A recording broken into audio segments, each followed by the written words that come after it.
ভদ্র মহিলা এবং ভদ্রলোক, ছাত্র এবং বন্ধুরা, আমি আপনাদের সবাইকে স্বাধীনতা দিবসের শুভেচ্ছা জানিয়ে শুরু করতে চাই। আজ আমরা সেই দিনটি উদযাপন করছি যেদিন আমাদের দেশ ব্রিটিশ রাজত্ব থেকে স্বাধীনতা পেয়েছিল। এই দিনটি অত্যন্ত তাৎপর্যপূর্ণ, কারণ আমরা আমাদের পূর্বপুরুষদের আত্মত্যাগকে সম্মান করি, যারা আমাদের স্বাধীনতার জন্য লড়াই করেছিলেন।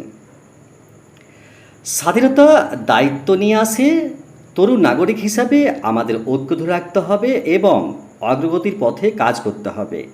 আসুন শিক্ষাকে একটি উজ্জ্বল ভবিষ্যৎ গঠনের হাতিয়ার হিসেবে ব্যবহার করি। এই উপলক্ষে আসুন আমাদের দেশের উদ্বৃত্তিতে ইতিবাচকভাবে অবদান রাখার অঙ্গীকার করি। ৭০তম স্বাধীনতা দিবসের শুভেচ্ছা। জয় হিন্দ।